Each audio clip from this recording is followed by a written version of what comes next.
کہ ہمیں فراموش کر دیا ہو۔ مائیں کہتی نہ بیٹا، وہ مہربان ایسا تھا، اس کے نفس میں مہربانی ایسی تھی، وہ کبھی ان یتیموں کو بھول نہیں سکتا۔ مجھے خوف ہے کچھ ہو نہ گیا ہو، کوئی حادثہ نہ ہو گیا ہو۔ اور اسی طرح وہ ویرانے میں بیٹھا ہوا فقیر، وہ نابینا، وہ مریض جو منتظر تھا، ہر راہ گزر سے پوچھتا تھا کہ لوگوں میرا دوست نہیں دیکھا۔ ایک شخص رات کی تاریکی میں قبرستان کے قریب سے گزر رہا تھا، اسے آواز دے کے پوچھتا ہے، اور راستہ گزرنے والے ذرا میری بات سن کے جانا۔ جب وہ قریب جاتا ہے تو پوچھتا ہے، ادھر ارد گرد میرے دوست کو نہیں دیکھا؟ وہ کہنے لگا، میں نے تعجب سے پوچھا، تو نابینا ہے؟ میں جب آیا ہوں تو نے میرے قدموں کی آواز سنی، تو نے مجھے اپنا دوست کیوں نہیں سمجھا؟ تو نے مجھ سے یہ پوچھا میرے دوست کو نہیں دیکھا تو میں ہی تیرا دوست ہو سکتا ہوں؟ کہنے لگا، نہیں، تو میرا دوست نہیں ہے۔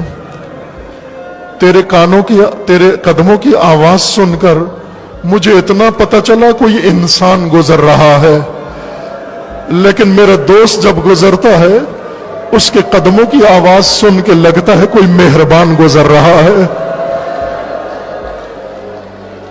کوئی مہربان گزر رہا ہے، کوئی رحم دل گزر رہا ہے، کوئی ایسا گزر رہا ہے جس کو اللہ نے ایسا دل دیا ہے۔ جب وہ میرے قریب آتا تھا، اس کے بدن کی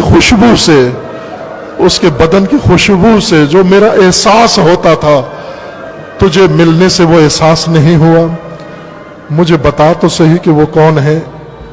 اس نے بتایا، میں تو نہیں جانتا تیرا دوست کون ہے، لیکن میں نے ایک بات سنی ہے کہ مجھے اطلاع ملی ہے کہ کل شب کسی شقی نے خلیفہ مسلمین کو مسجد میں ضربت سے مجروح کر دیا ہے۔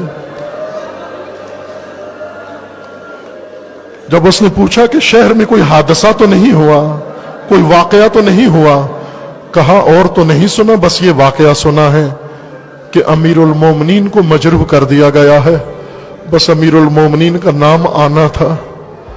یتیم گھروں سے نکلے، نادار گھروں سے نکلے، فقیر گھروں سے نکلے۔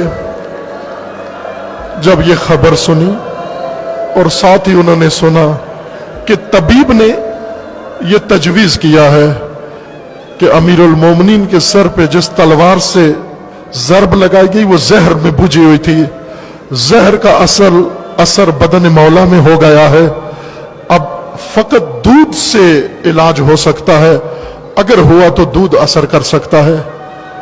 جس دن علی کے ہاتھوں دودھ پینے والے منتظر رہتے تھے، دودھ علی لائیں گے تو یہ پیئیں گے، آج نہ جانے کہاں سے دودھ لے آئے، دودھ کے کاسے ہاتھوں میں پکڑے ہوئے، خدا جانتا ہے کہاں سے آج ان کو دودھ مل گیا، کس قیمت پہ دودھ ملا، کیا معاوضہ دے کر دودھ لیا۔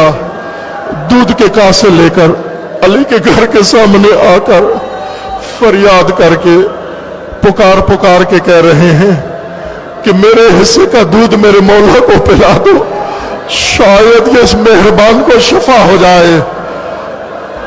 جب یتیم نادار گھر کے باہر کوہرام بپا ہے اور گھر کے اندر علی کی بیٹیاں ہیں، علی کی اولاد ہے، علی کے بیٹے ہیں، علی کی بالین پر ہیں، کہ ایک دفعہ ندا بلند ہوئی، انا للہ وَإِنَّا إِلَيْهِ رَاجِعُونَ۔